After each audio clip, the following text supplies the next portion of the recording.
मोदींचा जो संदर्भ आहे तो 2014चा आहे. माहिती असताना की हा एक विकृत प्रवृत्तीचा माणूस आहे, ध्येय व्यापार करतो, हे माहिती असताना मग मोदींची त्याची गाठ कुणी घालून दिली. तर मोदींचं आणि एप्स्टीनचं काय नातं आहे की जो एप्स्टीन मोदींची कुणाशी अपॉइंटमेंट ठरवू शकतो, तर त्याला म्हणतो की ठीक आहे, मी प्रयत्न करतो आणि काही दिवसानंतर सांगतो की मोदी इज ऑन बोर्ड, म्हणजे मोदी तयार आहेत असं ते एक ईमेल आहे. प्रश्न असा आहे की त्याच्या मोदीचे संबंध कसे काय आले. त्याचबरोबर एक माजी खासदार मोठे उद्योगपती अनिल अंबानी यांचंही नाव आहे. नाही, मला ट्रोल केलं, मला काय हरकत नाही, पण भारत सरकारकडून खुलासा होत नाही ही एक थोडीशी चिंतेचा विषय, कारण आपल्याला मराठी पंतप्रधान नको असेल तर काही हरकत नाही. नमस्कार, मी आपल्याला कराडच्या पत्रकार मित्रांना 1 डिसेंबरला काही माहिती दिली होती. अमेरिकेत काही घटना घडतायत. एक प्रचंड मोठा गुन्हा बाल सेक्स स्कॅन्डलच्या रूपानं 1995-96 पासून चालू आहे आणि त्याची माहिती हळूहळू अमेरिकेत प्रकट होत गेली 2005-2010.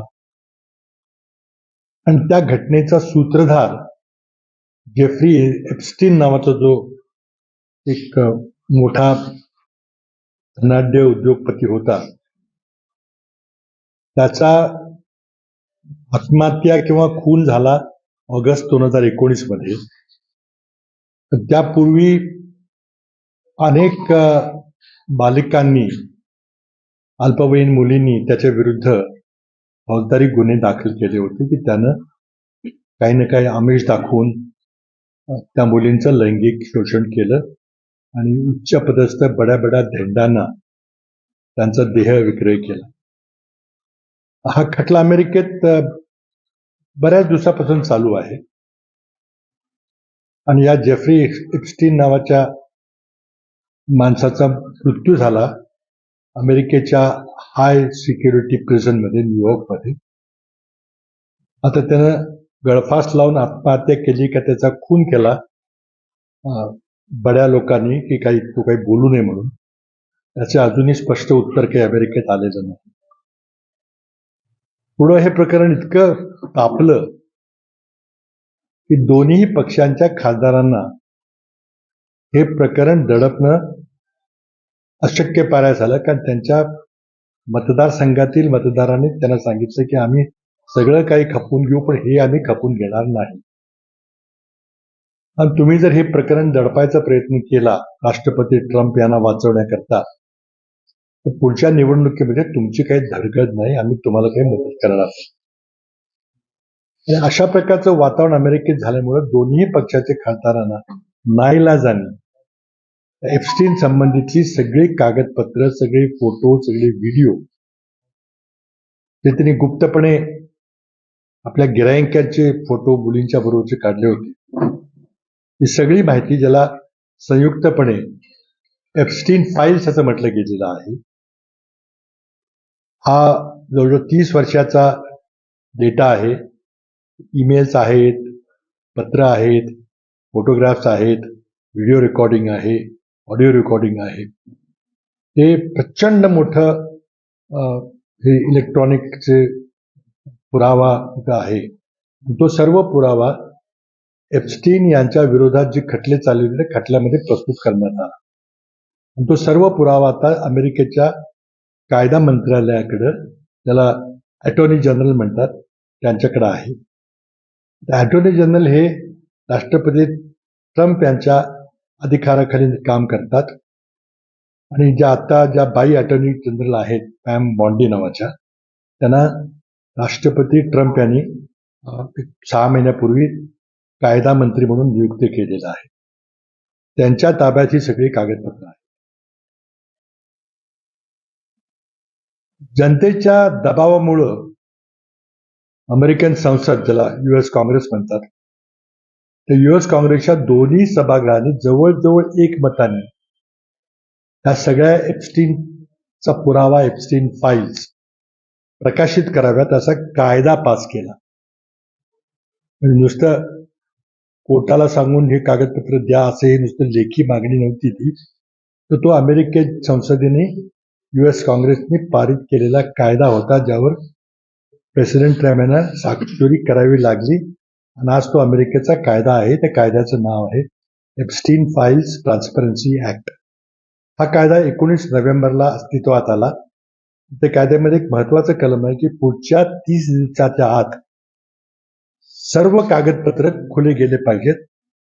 हा इलेक्ट्रॉनिक डेटा असल्यामुळं तो सर्चेबल आणि मशीन रिडेबल पाहिजे. म्हणजे अमेरिकेच्या सामान्य नागरिकाला देखील हा 300 GB किंवा त्याच्यापेक्षा जास्त डेटा आहे, तो डेटा उपलब्ध व्हावा. आता अमेरिकन कायदा असल्यामुळे तो कायद्याचं उल्लंघन करणे सरकारला शक्य नाहीये. आणि म्हणून काल 19 डिसेंबरला 30 दिवस पूर्ण होण्यापूर्वी मोठ्या प्रमाणात माहिती रिलीज करण्यात आली.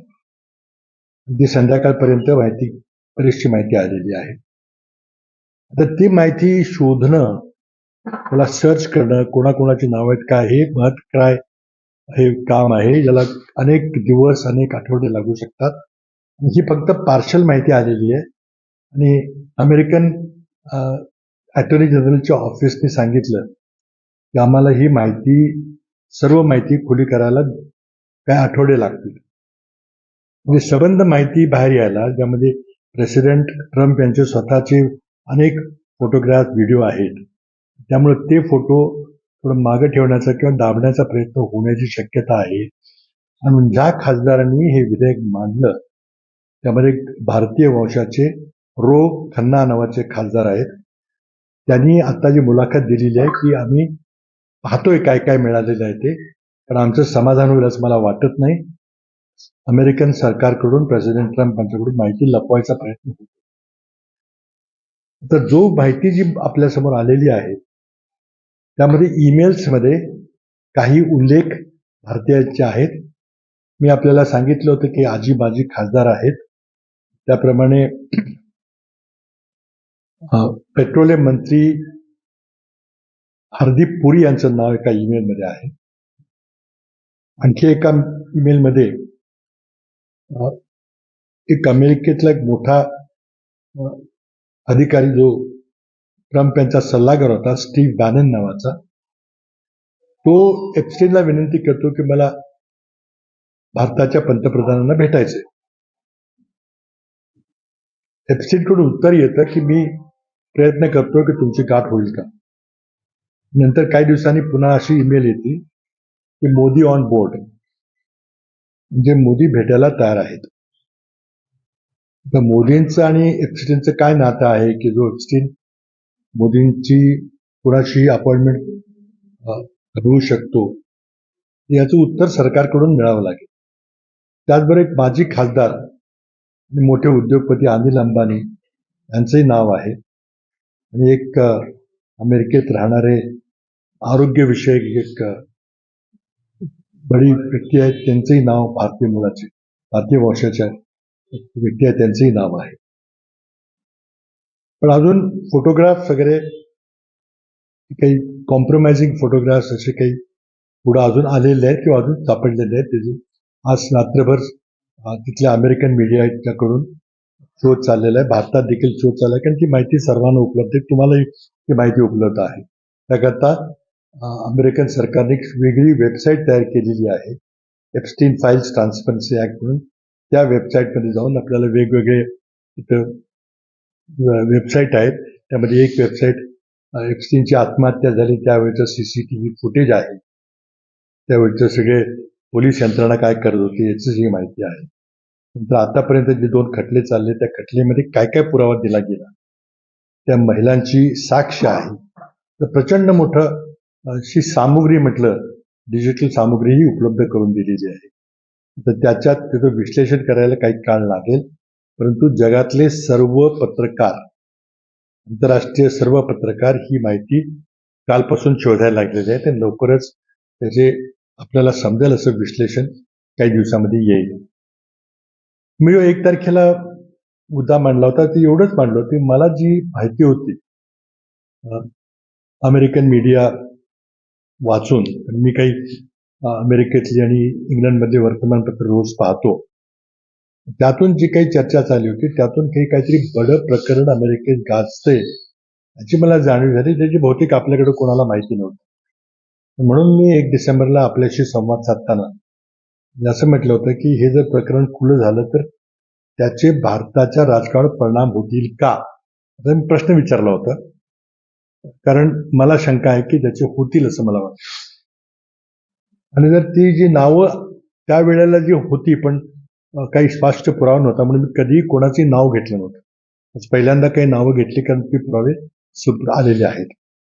पण त्यामध्ये बडी व्यक्ती असण्याची शक्यता आहे. भारताच्या राजकारणावर त्याचा मूलाग्र परिणाम होईल अशी मला शंका वाटते. अशी मी शंका आपल्यासमोर बोलून दाखवली होती. त्याची खूप चर्चा झाली. देशभर ते विधान गाजलं. त्यामध्ये मी एक सूचित केलं होतं की बहुतेक सरकारमध्ये मोठ्या पदावर सुद्धा बदल होऊ शकतील. ते बदल झाले तर मग काय होऊ शकेल याबद्दल मी एक विश्लेषण प्रस्तुत केलं होतं. त्यामुळे मला वाटतं की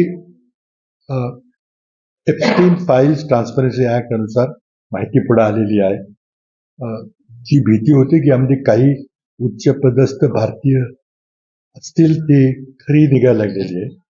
पण अजूनही ठोस पुरावा ज्याच्या आधारे काही कारवाई करता येईल. कारण जर बाल लैंगिक शोषण झालेलं आहे अमेरिकन नागरिकांचं असं जर सिद्ध झालं किंवा तो जर पुरावा समोर आला तर तो अमेरिकेत गुन्हा घडतो, कडक शिक्षा आहे. तो भारतीय दंड संविधानाप्रमाणे एखाद्या भारतीय नागरिकानं कुठेही जगात काही गुन्हा केला असेल त्याला तिथे भारतात देखील शिक्षा होते, अशी कायद्याची तरतूद आहे. त्यामुळे प्रकरण हे फार गंभीर आहे. आणि हे जे पुरावे सापडले ते अर्थात ज्याच्याबद्दलचे पुरावे सापडतील तो नाहीच म्हणणार आहे, माझा काही संबंध नाही, कुठेतरी मॉर्फ केलेला आहे किंवा व्हिडिओ चित्रण बदललेलं असं काहीतरी पुरावा येईल. पण तो मग शेवटी जनतेच्या न्यायालयात ते सगळं खुलं होईल आणि आपण अशा व्यक्तींच्यावर सरकार चालवण्याची सूत्र ठेवायची का नाही हे शेवटी ज्यांनी त्यांना तिथं नेमलेलं आहे त्यांना विचार करावा लागेल. भारताच्या जनतेला देखील विचार करावा लागेल. तर आत्ताची सध्या परिस्थिती एवढीच आहे की एप्स्टीन फाईल्स पार्शली खुल्या केल्या गेलेल्या आहेत. अजून खुल्या व्हायला काही आठवडे लागतील असं सरकारचं मत आहे. तिथं कदाचित सरकार आणि राष्ट्रपती यांच्यामध्ये संघर्षाला सुरुवात झालेली आहे. कारण खासदारांचं म्हणणं आहे की बहुतेक राष्ट्रपती त्यांचं स्वतःचं नाव त्यामध्ये आहे म्हणून ही माहिती लपवायचा प्रयत्न करतील, जे अमेरिकेच्या कायद्याचं उल्लंघन असेल. आता हा मोठा संघर्ष होणार आहे. ते आपण आता बघत बसलं पाहिजे. पण एवढंच आहे की काही नावं भारतातली कुठंतरी आलेली आहेत. मी काही ईमेल पाहिलेले आहेत, त्याची माहिती आता आपल्या मीडियामध्ये सुद्धा याची खूप चर्चा होईल, विश्लेषण चांगलं होईल. एवढंच आजची माहिती आहे. जे काय आपल्याला विचारायचं असलं आता एक्झॅक्टली किती आलेत माहिती नाही, पण एकूण 300 GB डेटा आहे. म्हणजे लक्षावधी ईमेल्स आणि फोटोग्राफ असतील, व्हिडिओ होते. 95,000 फोटोग्राफ्स गेल्या आठवड्यात रिलीज झाले होते. आता त्याचा काय संदर्भ आहे, एकमेकाशी कशी गुंतागुंत हे शोधणं, हे शोधपत्रिकाचं काम. एकदम एखादं नाव येतं आणि ते कुठून आलं, त्याचा काय संदर्भ आहे. तसं स्टीव्ह बॅनन नावाचा जो राष्ट्रपती ट्रम्पचा सल्लागार होता तो विनंती करतो की मला भारताच्या पंतप्रधानांशी भेटायचं, हे एप्स्टीनला विनंती करतो. ते त्याला म्हणतो की ठीक आहे, मी प्रयत्न करतो. आणि काही दिवसानंतर सांगतो की मोदी इज ऑन बोर्ड, म्हणजे मोदी तयार आहेत असं ते एक ईमेल आहे. प्रश्न असा आहे की त्याच्या मोदीचे संबंध कसे काय आले, असे अनेक प्रश्न उद्भवतील आपल्याला. आता हरदीपपुरी जे भारताचे न्यूयॉर्कमध्ये अँबॅसेडर होते त्यांचं नाव अनेक वेळेला आलेलं आहे. 5-6 वेळेला त्याचे भेटीगाठी झाल्या असं काहीतरी लेख आलेला आहे. मी काही सगळे कागदपत्र तपासले नाही, कारण 300 GB डेटा आहे. म्हणजे लक्षावधी फोटोग्राफ, लक्षावधी कागदपत्र, लक्षावधी ईमेल असतील. तो जरी सर्चेबल डेटा असला तर ते शोधणं काही सोपं नाही. आता जगातल्या सर्व मीडियाला ते एवढंच काम पुढे काय आठवडत आहे. भारतातले नेत्यांची नावं काय सांगितलं मी. असतील त्या पद्धतीनं विरोधकांची भूमिका म्हणून आपल्या देशातल्या व्यक्तीचं नाव आले, विरोधकांची भूमिका काय? आता ते स्पष्ट होईल ना. विरोधी पक्ष म्हणजे काँग्रेस पक्ष, इंडिया आघाडी काय भूमिका घेते ते ठरेल. आता फक्त आपल्याला सकृत दर्शनी एक नाव आलेलं आहे. आता नाव आलं म्हणजे त्यांनी गुन्हा केलाय का हे सुद्धा काही धरता येणार नाही. प्रश्न फक्त एवढा होतो की त्याच्यात ह्यांचे संबंध कसे आले. हा अशा प्रकारे त्याला शिक्षा झाली आहे 2008-9ला, म्हणजे हा गुन्हेगार आहे हे सगळ्यांना माहिती होतं. आणि मोदींचा जो संदर्भ आहे तो 2014चा आहे. माहिती असताना की हा एक विकृत प्रवृत्तीचा माणूस आहे, ध्येय व्यापार करतो, हे माहिती असताना मग मोदींची त्याची गाठ कोणी घालून दिली. तिथं हरदीप पुरी जे अमेरिकेमध्ये भारताचे राजदूत होते त्यांचे नाव आलेलं आहे, पण त्यांनी काय यामध्ये भूमिका त्यांची आहे का हे सगळं शोधावं लागेल.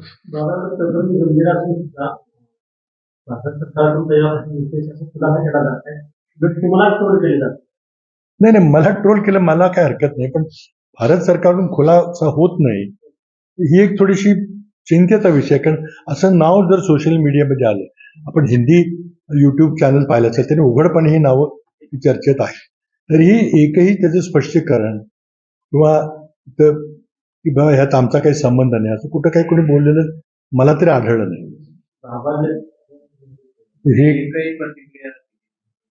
हे तुम्ही त्याचं विश्लेषण करा. नावही जाहीर झाल्यानंतर अमेरिकेत गुन्हा होईल का नाही ह्याला वेळ लागेल, गुन्ह्याला फार कागदपत्र लागतात. पण ह्या माणसांचा संबंध आहे की त्या प्रकरणात भाग घेतला होता. आता तो गुन्हा आहे का नाही, कारण त्याच्याकरता पेमेंट केलं असेल ते कोणी केले. आता एका ईमेलमध्ये एप्स्टीनचा उल्लेख आहे की बऱ्याचशा मुली मला मिळालेल्या आहेत, त्या ईस्ट युरोपमधल्या आहेत, ती प्रत्येक मुलीला $1000 ती मागते बाई, असं काहीतरी उल्लेख आहे. म्हणजे हा धंदा चालला होता यात काही शंका नाही. त्यामध्ये ब्लॅकमेलिंग होतं. सर्वात महत्वाची गोष्ट अशी आहे की जेफ्री एप्स्टीन नावाचा माणूस हा इस्रायल करता गुप्तहेर होता आणि त्याचं काम होतं की सगळ्या बड्या लोकांना गुंतून त्यांना ब्लॅकमेल करायचं. आपल्या नेत्यांचं काही ब्लॅकमेल झालं काही शोधावं लागेल. पंतप्रधानांना माहित असून त्या व्यक्तीची माहित असेल का नाही आपण हे कंजेक्चर आहे.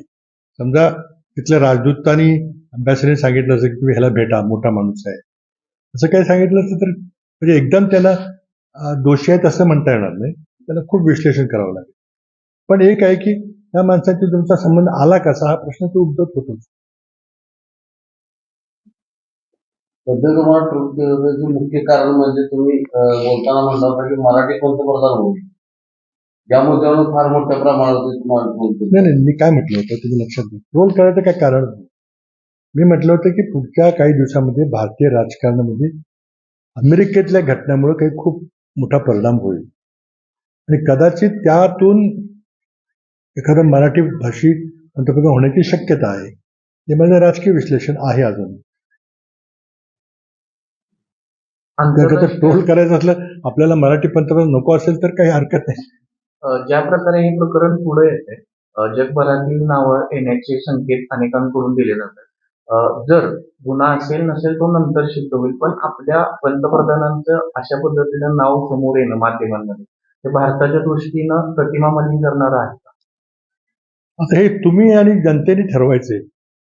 आम्ही फक्त एवढंच सांगितलं की अशा प्रकारे घटना अमेरिकेत घडल्या, ही वस्तुस्थिती मी तुमच्यासमोर मांडली होती आणि त्यामध्ये काही लोकांची नावं आहेत, ते गुन्ह्यामध्ये ते सहभागी आहेत.